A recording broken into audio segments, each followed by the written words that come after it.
What's up, everybody? It's time for another Raid Shadow Legends video. First off, I gotta say, Plarium, please buff Angar. I'm very angry that he's not more OP. Oh god, the cheesy jokes. Okay. Anyway, time for another Raid Shadow Legends video sponsored by Plarium. Thank you, Plarium, for sponsoring the video. If you guys like it, check it out in the link below. Today, we're gonna talk about Masteries. Angar doesn't have any Masteries because I'm not really currently building him right now. Because just too OP, he's too OP to build. That's what that's sarcasm. That's sarcasm. Anyway, we're going to be talking about masteries on a few units that are kind of popular: Apothecary, Foley, Doom Priest, and Juliana. So I'm going to show some of my guildmates' builds because they already built theirs. They already unlocked all their masteries, and we're going to see what their choices are. Maybe if I feel like different, like oh, I'm interesting. Why did they choose that? Why did they choose that? This is what I would have chose, etc., etc. But I'm getting ready to, I know we don't have any scrolls here, but for Apothecary, for example, we do have some scrolls, so we can start unlocking masteries. I barely even upgraded some of these. I was just kind of waiting. I'm like, yeah, let me just farm, and then I'll upgrade them later. But this is what I currently had for I mean, I barely even started, though. Let's see. Let me do a little one of these. This is one of my guildmates' Apothecaries. Let me see. We can kind of see the build more here. So we can kind of see what they wanted to go for. But I wanted to be able to see both of them at the same time on the screen. So what did they offense and support, the same that I did, but they went very different. You know why, though? You know why? Because they went for the Giant Slayer. The Giant Slayer and the War Master are two... Oh, sorry. Giant Slayer and the War Master are two really big things for a clan boss. So that's why a lot of people are choosing offense. You're going to see from the different units that we have, with the different builds that we have here, that people are going to go for the offense tree because of those two things for clan boss to do a lot of damage. So, and of course he's a support, so they want to maximize, get little healing buffs, etc., when they can. So that's why offense for clan boss, and then support for overall healing. Support units generally do well with support. So let's see. For myself, I did crit rate and crit damage. I felt like, okay, you can't really go wrong with crit damage. There could be other things that are better. But they went for not even the same. They went for Blade Disciple, extra attack. They went for Heart of Glory, increases damage inflicted when with full HP. So actually, let's take a look at his skills. His skills: heals the target ally by 35% HP. Heal can be critical, and then he's got this speed. This is really good for turn cycling. But chances are he's got this usable in 2 turns. You might be attacking with a lot of HP on a decent amount. So I feel like possibly this could be better for something that heals, right? Increased damage inflicted when attacking with full AP, or if they heal or have a shield, which prevents them from losing any HP at all. I feel like you get the extra damage out of this. But if a unit generally has not that much HP, you're not going to get that much damage, that much benefit out of it. Shield Breaker increases damage inflicted targets under shield buffs by 25%, is what they went for as well. And then they went for the Life Drinker. Heals by 5% of damage inflicted when attacking with 50% HP or less. But doesn't that kind of counter the Heart of Glory? It's like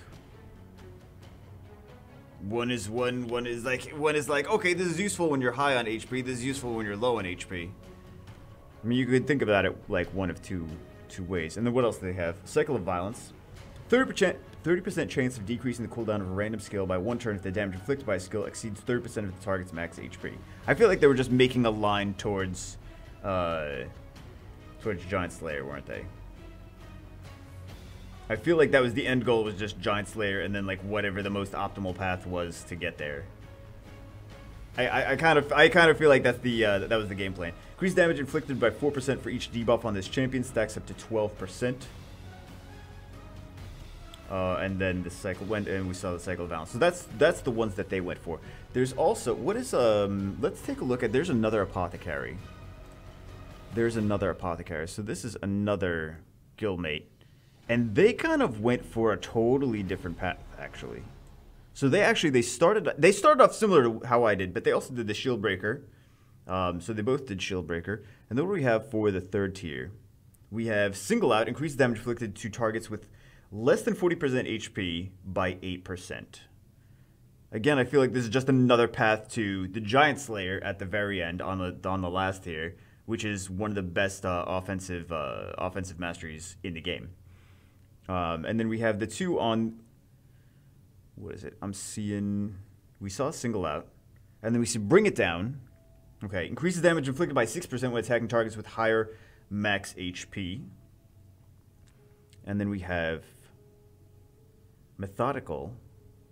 Increases damage inflicted by this champion's default skill by 2% each time it's used during battle. Stacks across each round in battle up to 10%. And then this Kill Streak. Damage inflicted by 6% in the arena and 3% in all other locations for enemy killed by this champion. But I feel like none of these are really like, wow, I definitely need to use that for Apothecary. Like, either way, none of these like scream like, we need to specifically make Apothecary like this. Except for this Giant Slayer is like... That's what you actually can't even see, because... But yeah. I should have put that on a different spot. You know what? No matter where I put this on the screen, it's not even going to be in... I should put it all over my face. That would be the best place to put it. Okay, and then we have Support. I think they have similar builds for Support, don't they? Okay, so they both started the same... Yeah, they both started the same kind of... Okay, let's see how they went. Compared to me. Actually, we all started the same. Extra HP. Increases the heals. Value of heals. This is nice, right? Because he's got a heal.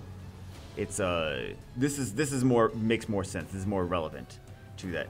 We have the Healing Savior for the third tier. Increases the amount of healing and the value of the shield buff by placed by this champion by 10% if the target has 40% HP or less. This is great. This is much better, much more relevant than the offense buffs. It was just about getting that Giant Slayer for offense. And then what else? We have Rapid Response. We're on tier 3. 30% chance of increasing the turn meter by 10% when a buff cast by this champion is removed or expires. And he does do a buff with his turn cycling. What else do we have after that? We have this one. Merciful Aid. Increase the amount of healing and the value of the shield buffs placed by the champion. 15% if the target has stun, sleep, or freeze debuffs. And then we also have this one, Lore of Steel. Increase the set bonus of basic artifact sets. This makes so much more sense on here than the offense one. Again, I'm going to sound like a broken record. You know what I'm going to say. You know what I'm going to say. I'm going to say, it was just a path to get the Giant Slayer. It always is, isn't it? It always is. That's so good for clan boss. So, and then what else do they have on top of that? They have this last one on the fourth tier. Oh, I'm sorry, the fifth tier. Lasting Gifts. 30% chance to extend the duration of any buff cast by this champion for 1 turn. Okay. Very nice. And then we have similar with this this other build. So on this one they have, let me see, they have this one, Sniper. Yeah, they have the Sniper. Increases the chance of placing any debuff from skills or artifacts by 5%. I think I like the other one better, actually. We see Lure of Steel as well. And we see Cycle of Magic. Decreasing the cooldown of a random skill by 1 turn at the start of every turn. This is nice, but it's 5%. I mean, this would be OP if it was more than 5%, though. This would be OP if it was more than 5%. If it was like 30%, this would be like a must-get Cycle of Magic. Must get it all time. So, it's got to be... it would be too OP otherwise. How do I want to do mine? Probably similar. Probably similar to that. I don't really see anything wrong with that. I'm more concerned about, like, the support one makes more sense. The offense just to get the Giant Slayer. Okay, what's the next one? What's the next one that we want to do? Next one that we want to do is Doom Priest. Where's my Doom Priest? Here's my Doom. Do I have artifacts? Oh, I do have artifacts on Doom Priest. Oh my god. Not good artifacts, but I do have artifacts on Doom Priest. So let's see some of the masteries on Doom Priest. They went for, there's one Doom Priest here. they went for similar on the support side that we've seen, and they also went for the defense. Let's take a look at some of these defenses for Doom Priest. This one, defense plus 75. What else? Increase the amount of healing and the value of shield buffs by 5%. Decreases damage received from AoE attacks by 5%. Is this just to get to one thing? Because Doom Priest is kind of nice with the passive, though. This passive is just, like, so good, so OP. That's really the reason that Doom Priest is awesome. Crit buff on a random ally, I don't really care about that. 50% attack buff on all allies for 2 turns. That's not bad. And the force, it's only force, though. It's only for 1 element. But is that passive? That passive is so good. Heals by 7.5% of their HP, removes 1 random debuff. So, I mean, since it is a support unit that has a heal, makes sense for it to go down the healing route. And then we have just the defense to make it super tanky. So, let's see. Decrease damage received. Oh, we already saw that one. We already saw that one. Let's see, we have this one, Shadow Heal. Heals the champion by 6% of their max HP each time an enemy is healed. Occurs once per turn. So just to make this tankier every time, where would they... Every time an enemy is healed. I'm trying to think where this specifically shines. Like what against what comps that would specifically shine. Solidarity increases ally resist by 5% for each buff placed on them by this champion. So we do have 2 buffs, though. We do have 2 buffs. So they get extra resist based on that. And then we have... So it's nice for things, for units that have a lot of buff skills. Like support units that have a lot of ally buffs. It's a good one. Decrease damage an ally receives from the first enemy hit in each round by 20%. I feel like this is a great Dragons unit. Based on the mechanics in Dragons, I feel like this is just a great Dragons unit. First enemy hit in each round by 20%. This champion will receive that damage instead. So good to have this tanky. Absorbs some of the damage from squishies. 50% chance of increasing the turn meter by 15 when an ally is attacked with a critical hit. Oh, this is nice. Will only increase the turn meter once if an ally receives multiple critical hits from a single skill. This I like. Because then she's going to get another turn faster and she's going to heal. So, I like that one. And last one, Bulwark. Decrease the damage. I'm not really familiar with some of the defense ones. So, decrease the damage of allies received by 5%. This champion will receive that damage instead. So, just trying to make her as tanky. Absorb some of the damage that the allies take. Nice support unit. Trying to make her fast and tanky because you want her to cycle skills as much as possible. Based on this passive, the more turns they get, the more it cleanses. So, nice unit, epic unit. So it's somewhat attainable. I don't want to be like legend unit. It's like, okay, nobody has some of these legend. Well, not very many people have some of the legend units. He says to avoid legendaries. Bagel, what's the matter with you? Anyway, let's take a look at... I want to take a look at Foley. How the Foley is. I don't have any artifacts. I went through all the trouble of doing this Foley fusion. Did not even put the artifacts on Foley yet. This was rough one, though. This was... Because I started late. So I was like trying to like do the fusion plus play catch up. And I was able to do it. But it was rough. There was a lot of farming. Let's take a look at the Foley Masteries. Let's see if they're somewhat similar to these other ones. Okay, so they went down the right-hand side of support. Accuracy. Increases accuracy by 20 when the champion has no skills on cooldown. So they're just trying to accuracy buffs.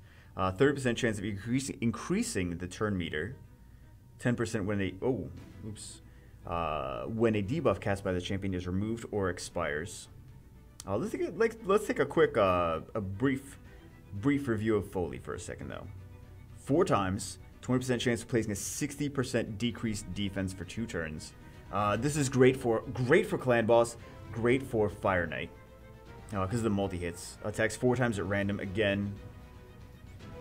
Each hit has a 35% chance of placing a leech debuff. And then attacks all enemies under 2 or more debuffs that are killed by this attack cannot be revived. And then we have the Living Armor. Heals this champion by 20% of their max HP and boosts the turn meter by 50% whenever an enemy places stun, freeze, sleep, or provoke on this champion. Really nice unit, actually. Really nice unit. I remember before it was even fusion, we were like, oh, that's a nice unit. We're going to try to summon to get that. And then it was fusion, and it was like, OP. Really nice unit, though. So let's take a look again at the, what was the last one? Evil Eye. Decreases target's turn meter when this champion is. I mean, they do have multiple accuracy buffs because they do have multiple debuffs. Decreases target's turn meter when this champion hits them with their default skill for the first time. Decreases turn meter by 20% with single target skills, 5% with AoE skills. Occurs once per target. Not like a million billion times. Be too OP. That'd be too OP. What do they have for offense? They have the second, first tier, the second one, the just crit rate. I like crit rate, man. You could never go wrong with extra crit rate. Increases damage inflicted by 5% when attacking with full HP. Crit damage 10%. We have increased damage to targets with less than 40% HP by 8%. We have Whirlwind of Death. Increases speed by 6% for each enemy killed by this champion. Stacks across each round in battle up to 18 speed. Okay, gives him more turns. Not bad.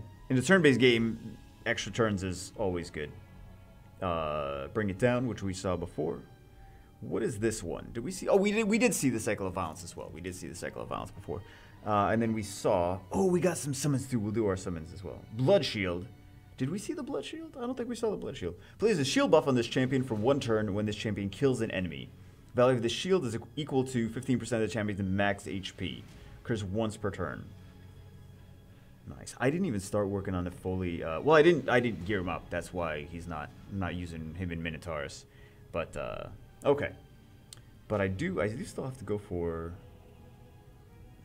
Who has max? I think I maxed someone.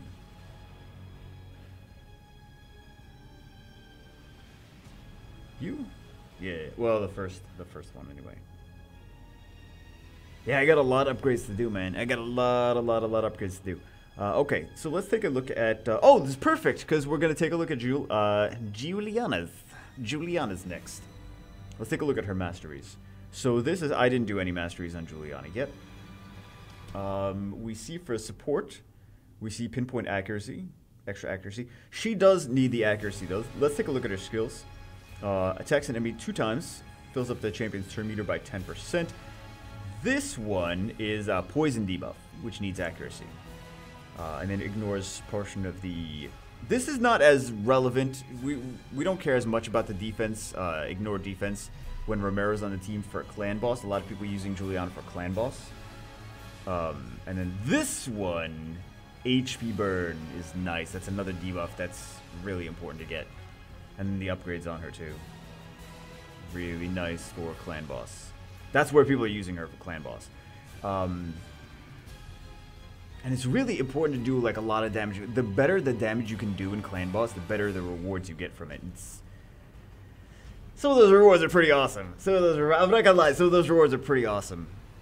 I haven't gotten the awesome ones, but I've seen and heard about like the ones that people are getting. Like the people in my guild that are doing more damage than me, they're like, oh, look at what I got. I'm like, that's pretty nice. Okay. Heals the champion by 10% of their max HP first time an enemy killed in each round. This one heal. Oh, this is, I already read that. False. We have this one. Increases the turn meter when a buff cast by this champion is removed or expires.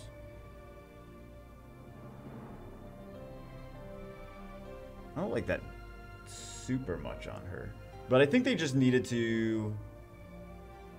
I think they just were trying to go for another branch, and that was on the way to the stuff that they wanted to get. Let's see what we have here. 5% chance of decreasing cooldown of random skill. Increases set bonus of basic artifacts.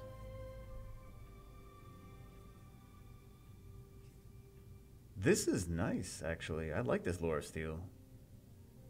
It's a nice one.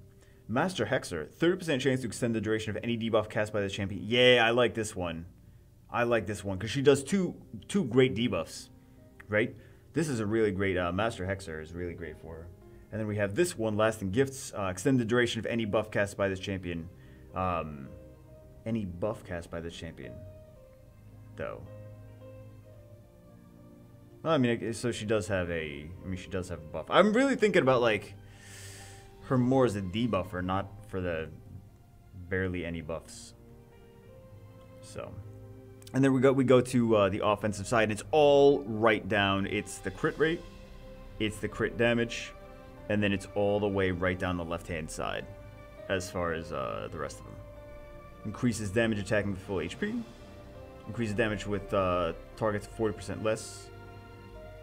Just increases more damage, more damage, more damage, more damage. Default skill. And then the last one is War Master. 60% chance of inflicting bonus damage when attacking. Bonus damage is this is like War Master and Giant Slayer are the two biggest offensive final. I don't know anything that like people are building that have the other ones for the final tier of the offensive tree. Lots and lots and lots of damage to Clan Boss with those two. Ignoring target's defense. I feel like this is actually good for Arena Helm Smasher.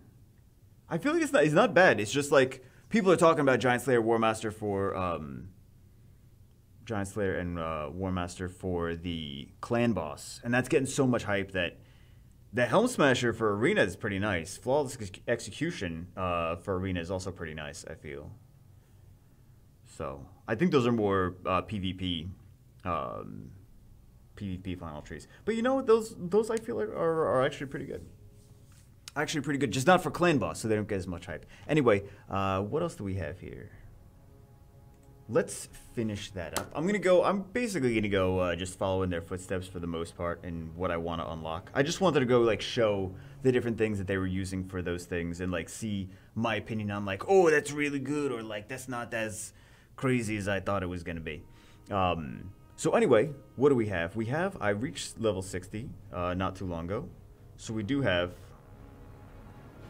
Sacred Shard. So we have 2 Sacreds, we have 1 Ancient, and we have 1 Void. That was from the... Let's take that. And that was from the monthly that we just completed. So now we have a new monthly that just... But the last monthly we just completed. So that's how we got the Sacred and the Void. And then we got the other Sacred from being level 60. Okay, let's go. I don't need anything. I don't even know what I'm hoping for from summons. I don't need anything. I already summoned like everything in the game. Not everything. Not everything. Not everything. Hey, I already have 1 of him built. 5-star, not 6-star. But what do we want? I'm trying to think what I don't have. I honestly don't even. I mean, unless we're talking about a legend, I'll take a legend. I don't have too many of those, but I think everything else, yeah, I already have him. I don't think. Oh my God! Are you kidding me? Okay. Okay. Well, I mean, it was okay. Wow. It's like every time I stop. No complaints. No complaints. No complaints. No complaints. Let's see what people think about him. Okay, not super crazy. Let's see what he's got to provoke if it's a crit. Okay. Please 15% continuous heal buff and 30% increased defense buff on all allies for 2. It's a nice support skill. It's a nice support skill. Continuous heal and increased defense. Nice supportive unit. Attacks all enemies. Damage increases according to the amount of HP this champion has lost. So, tanky support unit. And then passive. Was I going to say parsnips? Plays an unkillable buff on this champion for 1 turn if incoming damage exceeds 30% of max HP in 1 attack. So this is basically, he's just a tank. He's a tanky support unit. Not anything super OP. Good tanky support unit though. I can't believe how I cannot believe the amount of legendaries.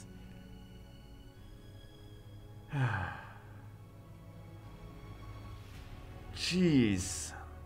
I didn't even finish building the other ones. They're like, okay, stop complaining about Angar, and we'll give you another one. I was looking at that. I was like, what the heck is that? Because I don't remember the. Like I saw it here on the bottom of Angar. And I'm like, what legendary is that? Did I get more that I don't know about? I didn't realize it was his. Never mind. I'm not. Okay, I'm dumb. Anyway, that's it for this one. Hopefully it helps think about like what different skill trees you want to use for your masteries. I'm not the most super OP. Like, I understand why certain things need to be certain ways, but there's a little bit of finesse that I'm like, oh, interesting. I'm curious why they chose that. I'm curious why they chose that. I think for the most part, a lot of the things that people were choosing were just things that were on the way to the more OP skills that they wanted to have on the units. So, anyway, there's a couple key nodes in the masteries that kind of define the rest of the path you want to take. So you got to think about like what path you want to take to get to those specific ones. But anyway, hope you guys enjoyed it, and also think about like what kind of unit is it. If it's a unit that has heals, support is great. If it's a DPS unit, offense is great. If it's more tanky on the tanky side, then defense is great. You know what? I bet this Black Knight would do really nicely with defensive masteries. On the defensive side. So anyway, just thinking about what kind of skills he has. I feel like that's kind of the best. I feel like kind of the defense is something I'd want to heavily think about when I'm doing his masteries. Anyway, that's it for this one. Hope you guys enjoyed it. Again, thank you to Plarium for sponsoring the video. Hope you enjoyed it. If you like it and if you think you might be interested in it, if you're your first time seeing it, check it out in the link below in the description. That's it for this one. I will see you as always in... Oh, by the way, before I forget, you can reset them after you... Let me show you that real quick. If you don't like what you have, you can go to the top right-hand corner and you get one free reset. So, there we go. Just in case you're like, I made a huge mistake in my life. Just reset. So, anyway... Just something to note if you don't know it's already there. Anyway, that's it for this one. Again, what I said earlier, check it out in the link below if you want. I will see you as always in the next one.